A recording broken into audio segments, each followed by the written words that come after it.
Olá, sexta-feira, dia de ND Especial Saúde. E hoje nós vamos falar sobre as novidades na oftalmologia. ND Especial Saúde. Oferecimento. Unilaser Hospital Dia. Dedicação que você conhece. Qualidade que você confia. Implante Vida. Renove seu sorriso com tecnologia. Santa Clara Diagnósticos Médicos. Exames laboratoriais com rapidez e segurança. E Mar Saúde. A sua clínica de vacinas de confiança.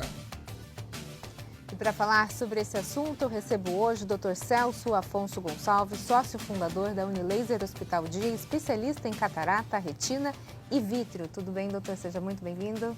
Tudo bem. E vocês, tudo bem? Também converso com o Dr. Marcos Alonso Garcia, sócio fundador da Unilaser Hospital Dia, especialista em miopia, hipermetropia e astigmatismo. Tudo bem, doutor? Seja Tudo bem, Roberto. Eu só trato olho direito, ele só olho esquerdo. A gente divide bem. Então vamos falar sobre os dois olhos hoje, é isso, doutor? Vamos começar o nosso bate-papo aqui. Os principais problemas de visão, o que a gente pode falar? Bem, os principais problemas de visão estão nas falhas de grau, né, que a gente fala. Então são os jovens, adolescentes, crianças que têm miopia, hipermetropia, astigmatismo e talvez o principal problema de visão no Brasil, no mundo, está na atenção à criança e ao adolescente, principalmente na fase escolar, e a prevalência de miopia, hipermetropia e astigmatismo, principalmente a miopia, vem aumentando nessa faixa etária, e acho que isso é que a gente tem de mais importante. E depois a gente tem as doenças mais graves que já acometem as pessoas mais velhas, geralmente depois dos 40 anos, tirando a presbiopia, que é a vista cansada, o braço curto, a gente tem a catarata, o glaucoma, o diabetes e mais idade, um pouquinho lá para os 60, 70 anos, a degeneração da mácula. Então, essas talvez a gente consiga aqui abranger as doenças de maior prevalência da visão, que vai desde a infância até a idade adulta e os mais velhos. O senhor falou num ponto importante, que é a questão do aumento da miopia, principalmente na infância. A gente pode dizer que isso tem a ver com o uso do celular? Não só do celular, eu acho que do mundo como um todo, que está ficando um mundo muito próximo. Então ninguém mais usa a visão de longe. Então quando a gente era moleque, a gente ia para a rua, empinava papagaio, jogava bola, ia para a praia. O jovem hoje, quando ele não está preso na escola, lendo, estudando, ele está no videogame, ele está no celular, ele está vendo série no computador. Então, o mundo do jovem ficou um mundo muito próximo.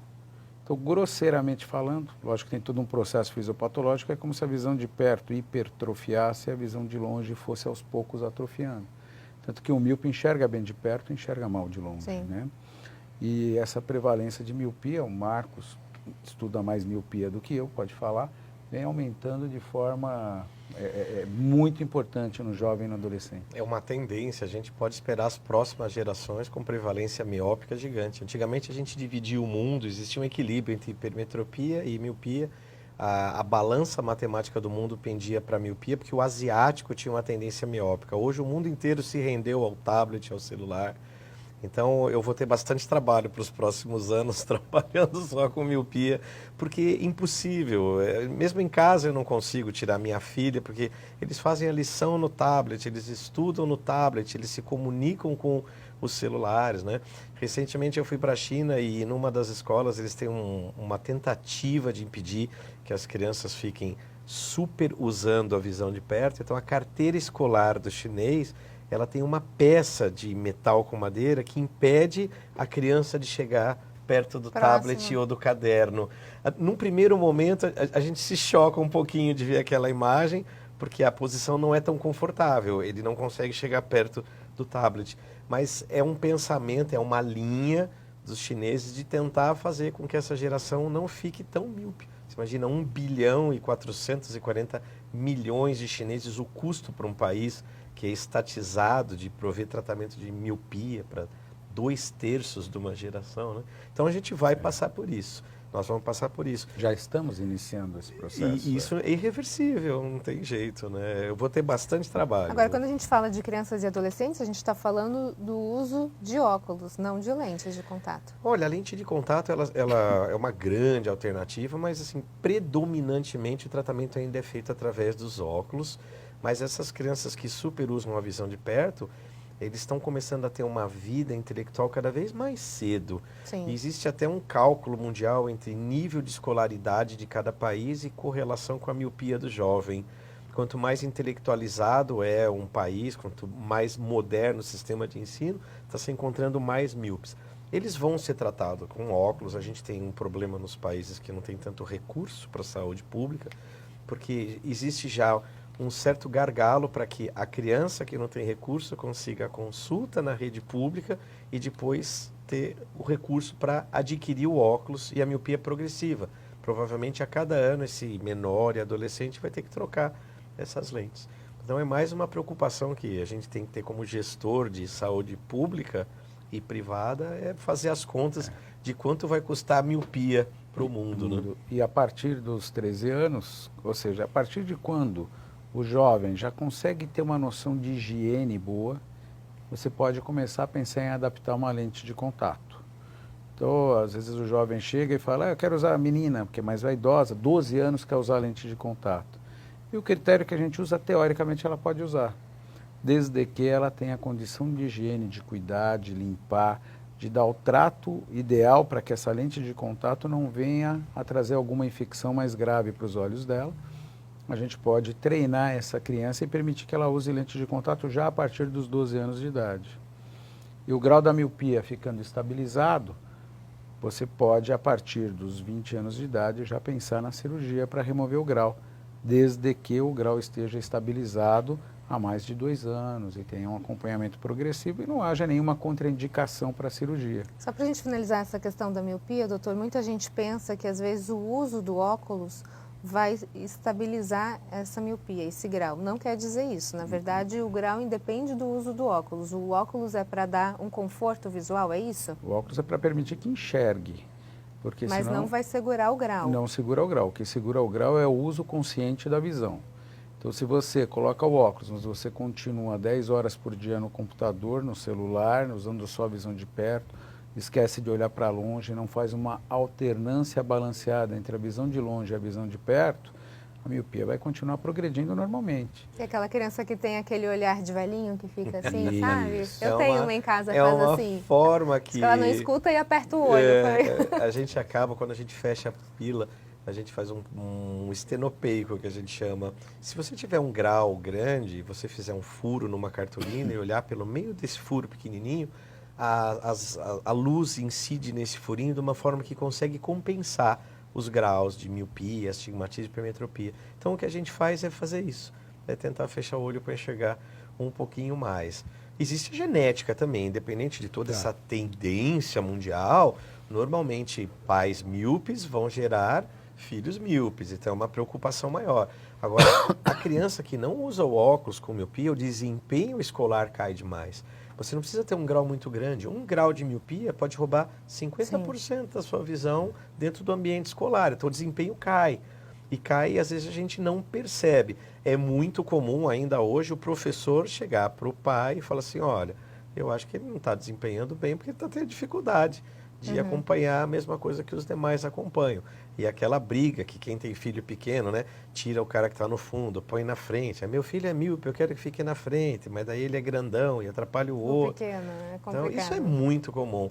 Na saúde pública, a gente tem umas experiências interessantes, a gente coparticipa no município de Bertioga e a gente acompanha as crianças treinando as professoras e as enfermeiras dentro das escolas. A gente vai dentro da escola para fazer uma triagem das crianças e tentar descobrir no ambiente escolar qual dessas crianças precisa passar pelo médico. Porque se você tiver que pegar toda a rede escolar e passar todo mundo por atenção médica especializada, não faz sentido, é muito custoso, não é uma forma de otimizar recursos.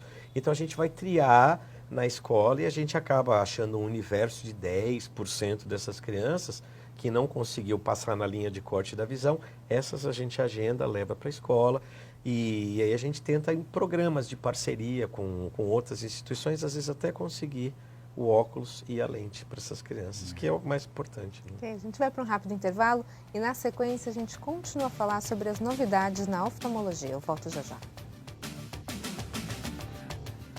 O ND Especial Saúde está de volta e o nosso assunto de hoje são as novidades na oftalmologia. E sobre isso eu converso hoje com o Dr. Celso Afonso Gonçalves, sócio fundador da Unilaser Hospital Dia, especialista em catarata, retina e vítreo, e com o Dr. Marcos Alonso Garcia, sócio fundador da Unilaser Hospital Dia e especialista em miopia, hipermetropia e astigmatismo. A gente estava falando sobre a quantidade de... O senhor estava falando sobre o trabalho em Bertioga, né? Com as crianças de lá, e tem foi publicada no site da revista Veja, em maio do ano passado, uma pesquisa do Ibope que falava que 34% dos brasileiros nunca visitaram um oftalmologista. Um número interessante, né? Um terço dos... É um número muito grande, né? A gente normalmente recomenda que as crianças façam a primeira avaliação. Elas fazem uma avaliação logo ao nascer, que a gente tem o teste do olhinho, que é uma prova para ver se existe transparência do olho, já é uma prova consagrada no Brasil. Depois é interessante fazer uma primeira avaliação pré-escolar, antes de entrar na escola. E a maioria dos pacientes não vai conseguir escapar de um consultório de oftalmologia dos 40 anos para frente, que é quando a gente começa a ter os primeiros problemas de visão, né? São marcos. Não sei o que acontece, né, doutor? O negócio O ser humano é perecível. A gente tem uma pesquisa interna nossa, bem interessante lá na Unilaser. A gente tem, graças a Deus, um arquivo bastante cheio, né? Temos mais de 200 mil fichas de atendimento no nosso prontuário da Unilaser, mais de 200 mil prontuários mesmo. E a gente fez um levantamento que a mulher frequenta o oftalmologista, né? Eu estou falando isso porque a gente fala em 34%, da impressão que é falta de acesso à saúde só, e não é. A mulher, nessa pesquisa da Veja, deveria ter isso e não tem, pelo menos eu não li, talvez tenha, eu não tenha observado, há uma diferenciação entre homens e mulheres. A mulher vai com frequência ao médico, ela vai com frequência ao oftalmologista, e o homem só vem carregado pela esposa, senão ele não vai. E olha lá, né? A gente opera catarata nas mulheres muito mais jovens do que no homem. Se você pega uma mulher aos 65 anos, você propõe uma cirurgia de catarata para ela, ela se submete à cirurgia e aceita com mais facilidade. O homem protela até os 80, se deixar. Falando exatamente sobre essa questão da catarata, a catarata causa cegueira? Catarata é a principal causa de cegueira reversível no mundo inteiro, todos os países do mundo. Tanto que a cirurgia de catarata é a cirurgia mais realizada no corpo humano no mundo inteiro, em qualquer país do mundo. Então você tem muito mais cirurgia de catarata do que cesariana, parto normal, cirurgia de apêndice ou o que for. Isso no mundo inteiro, e o Brasil não foge à exceção, porque a catarata é a principal causa de cegueira no mundo. Ainda hoje, a gente vê no Brasil, a gente tem aproximadamente 6,5 milhões de cegos no Brasil. E desses 6,5 milhões, aproximadamente 4 milhões estão no âmbito da catarata. É muita gente cega. Vamos pegar Santos com 480 mil habitantes, né? É quase 10 vezes a cidade de Santos cega por uma catarata que pode ser reversível por cirurgia. O que provoca a catarata, doutor? A catarata é multifatorial, né? Então, são hábitos de vida que a pessoa não tem no decorrer da vida. Por exemplo, um simples uso de um bom óculos solar para impedir que o sol induza a formação de catarata, que o sol é um catalisador para formar catarata, o raio ultravioleta. E isso está cada vez pior, porque a camada de ozônio, o buraco da camada de ozônio está maior e o ultravioleta está mais agressivo. Os fatores metabólicos, diabetes, distúrbios de colesterol, triglicérides, fazendo com que o cristalino fique opaco mais rapidamente, né? Traumas e a própria longevidade do brasileiro, que está se tornando cada vez maior. Então, você tem múltiplos fatores que fazem com que a catarata apareça. E talvez um dos principais seja a falta de proteção nos olhos na fase boa da vida, que a gente não vê que lá na frente a gente pode pagar um preço por isso. Nada de óculos de camelô, então, né? Nada de óculos de camelô. Se você imaginar os estados do Nordeste, que tem uma incidência de dias de sol durante o ano muito maior, e talvez não tenha um serviço de saúde, principalmente saúde pública, que consiga chegar em todos os níveis da população, o número que alcança, né? E hoje a cirurgia de catarata ela evoluiu para quem vive num grande centro, para quem vive em Santos, por exemplo, muito mais do que a cirurgia de catarata foi no passado. A cirurgia de catarata ela teve vários paradigmas. Hoje você consegue fazer a cirurgia de catarata num período de tempo muito menor, a cirurgia ambulatorial.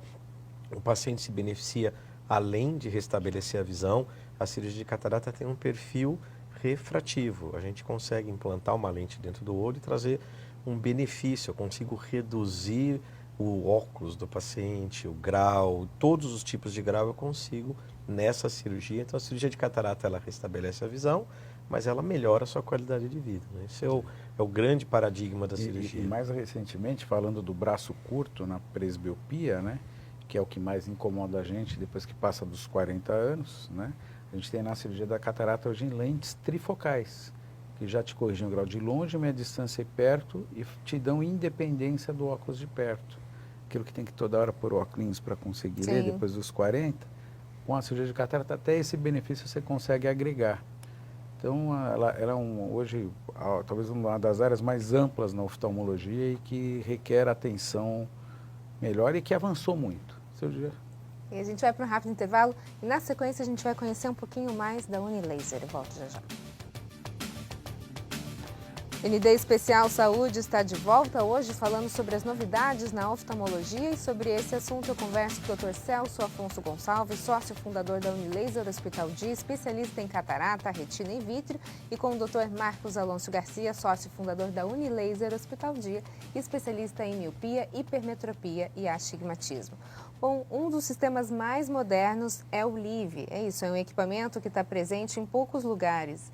Quais doenças ele ajuda a O LIV é um exame bem pouco invasivo que veio ajudar demais doenças da retina, como a retinopatia diabética, as degenerações de mácula e as doenças do nervo óptico. Entre as doenças do nervo óptico, a mais famosa é o glaucoma, mas existem inflamações do nervo óptico que também acomete. Tanto o nervo óptico até o caminho do nervo óptico chegar no cérebro. Então, você consegue, com o LIV, fazer um estudo eletrofisiológico de toda essa região, coisa que antes não era possível. E hoje é um exame que está se tornando acessível. Na Baixada, a Unilaser somente a Unilaser tem. E no Brasil, hoje, a gente tem 12 máquinas operando no Brasil. E a tendência é que isso vá se tornando cada vez mais útil e popular entre os médicos e a população, porque o benefício agregado é muito grande para essas doenças.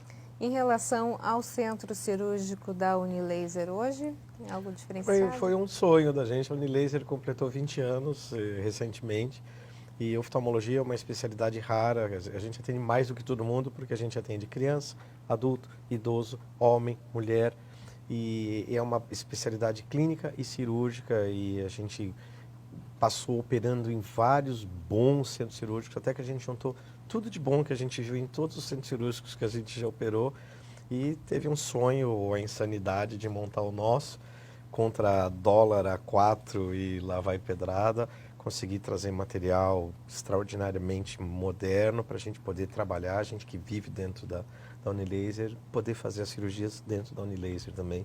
É um sonho da gente. Hoje a gente pode fazer a moderna cirurgia de catarata lá dentro, as cirurgias de retina in vitro, que são as cirurgias hoje mais complexas da microcirurgia, talvez de toda a microcirurgia, mas com certeza da oftalmologia. E hoje a gente agregou para a Unilaser um centro cirúrgico próprio, que atende desde os pacientes eletivos até os nossos pacientes de urgência. E para a gente finalizar, o hospital tem a certidão ONA nível 2? ONA nível 2. O que é isso, que veio linkado com o centro cirúrgico. Quando você atende hoje em medicina um paciente, você tem que prezar pela qualidade do atendimento e pela segurança do paciente. Esse é o grande diferencial do ONA com relação às certificações de ISO. Então, o ONA é algo muito específico para a área da saúde e quando a gente montou o centro cirúrgico, a gente viu que nós temos que trazer segurança para o nosso paciente.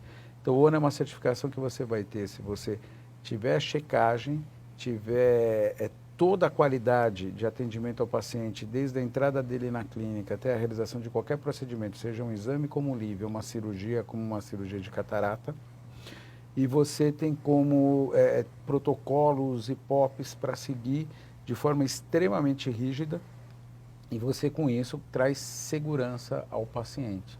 Então, a chance de um paciente hoje entrar na Unilaser ou qualquer instituição que tenha um ONA 2 e fazer uma cirurgia no olho errado, fazer uma cirurgia errada, implantar uma lente errada ou ter alguma complicação é mínima e é um certificado de que o paciente pode se sentir seguro numa instituição que seja acreditada à ONA 2. E nada melhor do que segurança quando a gente fala de saúde, né? Sem Doutor dúvida. Celso, muito obrigada pela sua participação. Doutor Marcos, muito Obrigado obrigada. a você, Sucesso Roberto. aí Obrigado. nos Muito próximos obrigado. 20 anos da Unilaser, então. Obrigado. O ND Especial Saúde fica por aqui. Uma ótima noite para você. Bom final de semana. Fique agora com o Jornal da Band. A gente se vê na segunda-feira. Até lá.